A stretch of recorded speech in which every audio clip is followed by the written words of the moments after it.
All right, well, hello everyone. Welcome to Aging Smart. We have a really cool guest today. We're going to talk about something that, well, we don't really know a lot about. When you're getting a little older, you can't take care of yourself at home any longer, and maybe you need to transition to a new solution. Well, where are you going to go? How are you going to get there? And mostly, who's going to help you choose? So we have Amber Geier here today. She's from Pineapple Placements. She is really awesome, and she's going to talk to us about what that journey looks like. So welcome to the show. Thank you for having me, Sean. All right, excellent. So talk to me, Pineapple Placements. What does that do? What is that exactly? So Pineapple Placements, we help seniors navigate their next steps in their senior living journey. So when they are unable to stay at home and they need to transition to independent, assisted, or memory care. Okay. We help navigate those steps and make sure they can find the community that can meet all their needs. So independent, assisted, or memory care, Correct. Right? So that's a thing I talk with my clients about called this kind of continuum of care, which is related to level of care. Correct.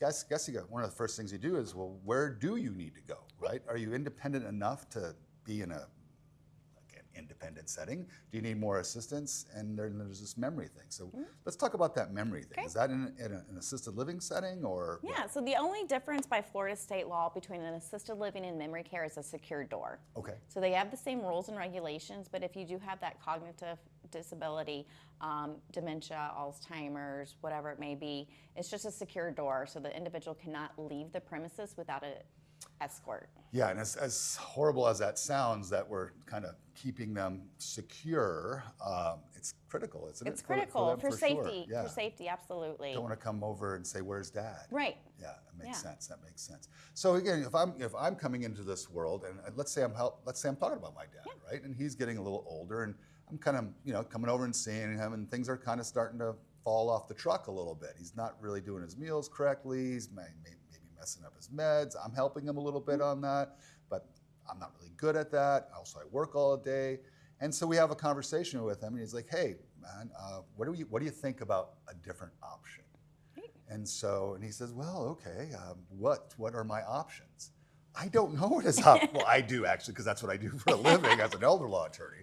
But most people don't really know what those options are. So you're going to help, right? Absolutely. So how would I, if I'm just a normal kind of person that's doing this, how would I access you? How would I find you to do that? Yeah, so I have a website, www.pineappleplacements.com.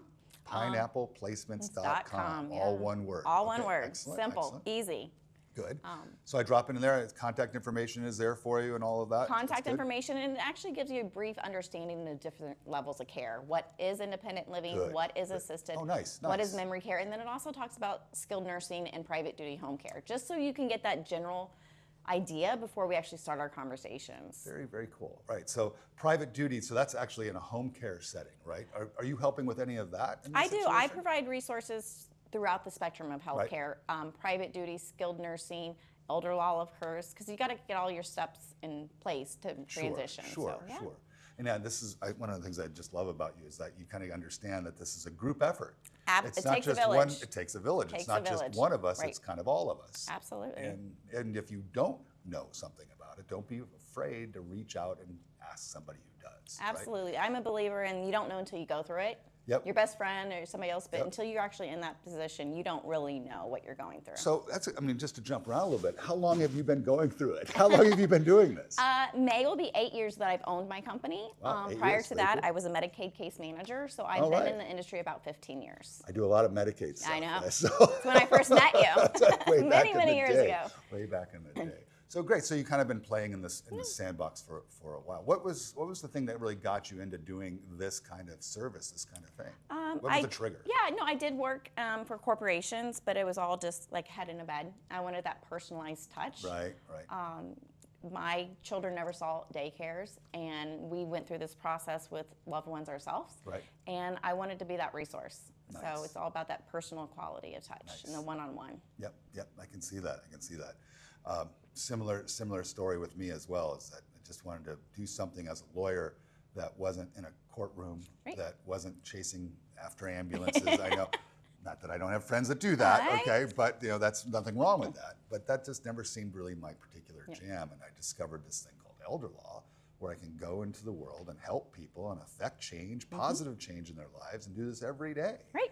And make it better, right? And as a lawyer, that's a pretty good thing It's a good thing. So absolutely. All right, so we're going through this process. So are you just like local in like one area, or do you take, I actually covered the entire state of Florida. Right. Since I built the company, I'm not bound to territory, Right, zip right. codes, so I can help if, say, mom and dad lives up here in Pinellas County, Sure. but maybe their adult child lives in Fort Lauderdale and they want to move mom and dad closer to them, not a problem. Great. So on those more remote clients, I mean, do you like do it via video conferencing, Video or something, conference, or yeah. telephone, or if I was in Fort Lauderdale, for example, and I was like, hey, I just saw this like, cool thing on Sean's Aging Smart kind of podcast thing, and that ain't. I tell you, Amber's got it down. They call you from Fort Lauderdale. You gonna just work with them through video, and We help can them do through that video, process? Zoom meetings. Oh, very good. I Yeah. actually had families who the adult children are out of country. Right. And so thank God for Zoom and video recordings. I'll go to the buildings and take videos and send them to them. Live podcasting, FaceTime. Nice. Very Yeah, good. it's mostly Taking- adult taking children. it- Yeah. Taking advantage of that technology. Technology's our friend. One of the things that we learned in the law office was that after COVID really kind of opened the door for us in did. the sense that we were having difficulties face to face with people on all of this, and their problems aren't going away. The solutions are still there, but how do you interface with them? And so we have since then have been doing a lot of virtual presence. So I have clients from Monroe County down in Key West all the way to Pensacola that I'm servicing, and it doesn't, as long as you're in Florida, Right. Yeah, and we can be together like this, which is almost as good. It's not quite as good as face to face, but almost. Well, and pretty a lot of close. my clients' family don't even live in Florida. Right. So if they're in a different state or different country, I can go with mom, dad, grandma to the communities, be on FaceTime, so they can see the apartment and layout and see the reaction with their family member of what they like and dislike. This is, So- I mean, what you do is just so exciting to me because I in my kind of role of shepherding my clients through the process of care and providing payment for that care, accessing financial ways of avoiding loss of your life savings, that whole Medicaid thing. I'm kind of on that journey. But one of the things that I would always want to do, but I can't really do it in my practice, is what you're doing. I want to be able to help them and say, all right, well, yeah, we can fix these problems, but you have these other issues out there as well, like where and when and how. Right. Let me introduce you to Amber, because I think that she can help guide you through that process, because that's what she's really good at. Yeah, very good. So, Krista, I'm just kind of thinking of questions in my head. What about cost in this situation? I mean, does this cost a lot of money? It's got to cost a lot of money. Nothing's free in this world, unfortunately. Right, exactly. I mean, I'm a lawyer. I know this concept, yes. so my services are actually free. I So don't charge. So you just said nothing's free. My services are free, but the cost of living in the community is not. Correct. So there are private pay communities, and there are communities that take the long-term care Medicaid. right. So when I do get a new client, I sit down with them and evaluate everything from care, demographics, finances, location, diagnoses, and then I find the community that can meet those needs. And if they are coming in private pay, but maybe say they're working on Medicaid, Correct. we want to make sure they go to a community that Very will smart. take that Yeah, Medicaid, very so we're smart. not moving Yeah, again and yeah. again. Because you're not just there forever. Things change in your life, Right. and when they change in your life, you have to be prepared. And we have this conversation with clients as well, especially revolving around the Medicaid issue. When it comes to placement, let's again say in an assisted living setting, and we're projecting to go through the Medicaid process to help pay for the cost of that care. One of the critical questions is, hey, when you're shopping, you got to ask, do you play with Medicaid? Right. Because if they don't, that's kind of a deal breaker. Right. As far as your choosing that facility. Yeah. That doesn't mean you have to choose a facility that has Medicaid necessarily, but if it's in your future, It's in your future, we yeah. should be putting that on the Right. check mark. Very, very good. All right, so I always love the hypothetical type of situation, typical kind of a client. So can you give me a little bit of a story about, kind of like Mr. Smith, right, type situation, and walk me through kind of what the setup of where he's at, what he's doing, and accessing you, and how you would go through the process of guiding him through this. And let's kind of end with placement. Okay. So I know there's a lot of steps there, but I want to hear all the steps. Just a few steps. So, No. okay. So most of my clients are crisis-based. I get Crisis, okay, crisis, yeah. yeah. Everybody So not a lot of planners. Not a lot of planners, unfortunately. Interesting. I thought there Yeah. would be more planners. No, in I this do a lot of situation. public speaking and Right. outreach, try to educate, but Right. I'm the phone call nobody wants to make. Everybody wants to stay at home, as they should stay at Yeah. home. But unfortunately, that's not And in the plate for everybody. I guess I can relate to that in Yeah. my practice as well. I have kind of three different clients. I have one client that I call the planner client. I have the client that's the writing on the wall client. This is a guy with, for example, diagnosis of Alzheimer's, Right. still in a home setting, but we know where this is going. It's eventually going to get That's there. writing on the wall. And then there's what we call the uh-oh client. And the uh-oh client is something's just gone down and we have to place, we're coming into a nursing home, we're going to have to go to the assisted living facility. And it's kind of, uh-oh, what do we do What now? do we do now? Right. So you're a And lot that's of, you're a where lot of I come uh-ohs. in. I got most of my clients are uh-ohs. Okay, gotcha. They're in the hospital, rehab, wherever, and Medicare's giving them 72 hours. You can't go home, but where do we go now? Right. Okay. So that's when I come in. Like I said earlier, I evaluate the entire situation. So from care, because everybody's care is different. Right. No two people are the same. Yep. I say to my client, with my clients, and every time I solve a problem for them, it's not the same solution for everybody. Right. Because all of my clients have one thing in common: they're all different. Yes. Okay, so, Everybody's different. And you got to do analysis of the kind of the sum total of Right. all the things: Right. family, Family. how close they are, how involved, how engaged. And if there's multiple family members, do we want to be in the middle? Right. Or do we need to be closer to one family member? right, Or spouses, if one spouse is still staying at home and one's going to a community. Very We good. want to make sure that the family can continue to visit them and keep that continuity. So I'm sorry I jumped all over your hypothetical. So It's okay. back to we're going to do it now. So they've called you, right? You're going to have a meeting with them, either face-to-face or virtual, and then we're going to assess the situation, kind of look at the kind of the whole picture of when, where, and the family situation, finances, I'm sure is kind of an issue as Finances, yep. well, right? Level of care. Okay, good. So keep going. So we do all that, and then I create a very detailed spreadsheet of all the communities that can meet those needs Right. under all the things that we Sure. talked about. And then hopefully we can go tour. Right. If it is a planner, Right. if Right. would be the words, but most of them unfortunately can't go. Right. So I physically go get the paper packets, videos, everything, and I sit with the family or the client, wherever they are, and we pick out the community and we discuss prices, what they want, Sure. I always say, mom and dad's the one living there. You're not. So if you want, the wild wilderness, but they want the grand chandelier, or, that's where Right. they're the one Okay. living there. So Right, we right. want to do what mom and dad want. Sure. And so we go there, we do the care, the demographics, step by step. Interesting. So now let's say I'm Mr. Smith, right? And this, if we were playing the game, and you showed me all of these things, and we've said that probably at this stage of the game, I like this one the best because let's say there's a Medicaid option in the future. The size is not too big, it's not too small. It's kind of that Goldilocks kind of situation as far as I'm concerned. It's not too far away from this one kid that I like, but really far away from the other one I don't Don't like. want there. Just kidding. But the idea is that it's starting to check all of my boxes. And so what I just heard you say is you're going to actually also help facilitate introducing them to the facility, to the property. I go where to they're the gonna communities right? with them, meet them there, tour with them. I help through the entire paperwork process, including working with their primary care physician to get the documentation needed by Florida law.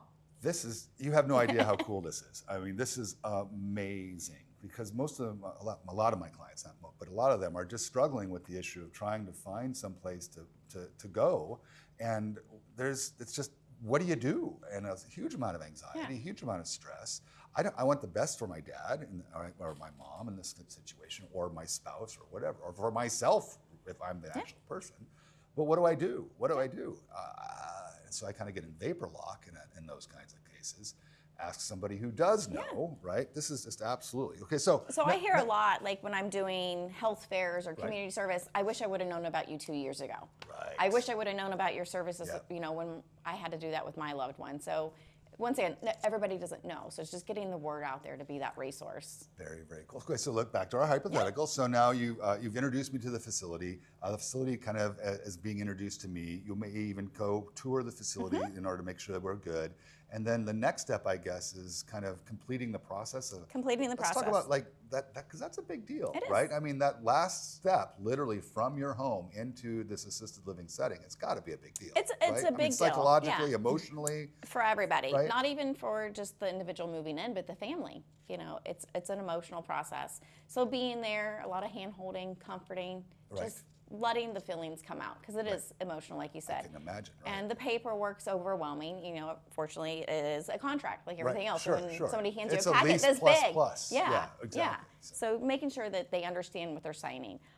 One great thing about assisted living in the state of Florida is that you're not bound to it. It's a 30-day notice. So that kind of relieves a lot of That's stress. kind of interesting. That's a good little fact. So you sign a lease or a resident Right. agreement, but say you decide you're going to move to Michigan to be with your children. Right. All it is a 30-day written notice. Wow. Okay. I don't think a lot of people know No, that, they don't. right? And Is that gives a lot I'm of, not like, stuck here for mental a year, ease, and yeah. if I change my mind, I can change it, and my downside financially is nothing that's going to break my bank, and I do still have choice. I'm not stuck. Patient freedom of choice. Absolutely. Really good. That would go a long way to easing dad's anxiety, because what happens if I don't like it, right? Okay, very, very good. All right, so now you help with moving, we move in, and things are good. Yeah. Oh my God, that is just so fabulous. So let's move and transition for it. So if you had a couple of things that you would want somebody to know about this whole process, because you just said, well, I wish I had known about you sooner, right? Well, if you could say to those people that are out there, well, this is what you should know, okay, going into this, right? So do you have any kind of like little tidbits of words of wisdom in that situation? I think, like I said, the big one is you're not locked into it to Not life. locked in. You're not locked good. in. Right. A big misconception is Medicare doesn't cover. Right. Medicare is just like yours and my personal health insurance. Right. Doctor visits, lab. So no coverage through Medicare. No coverage through Good. Medicare. That's a great point. Yeah. Great point. And so, from my side of the table, when it comes to financing the cost of this care, there are a couple options that are out there to help you pay for it, but it's not Medicare. Not Medicare. No. It could be veterans benefits, for example. If you're a vet, there's definitely a good Aid in attendance. aid in attendance, right, which is there to help pay for the cost of that care. If you're a vet and meet some certain criteria, not that hard to meet necessarily. No. And then, believe it or not, we actually have Medicaid that's out there to Medicaid. help. Historically, Medicaid really only took care of the cost of care in a nursing home.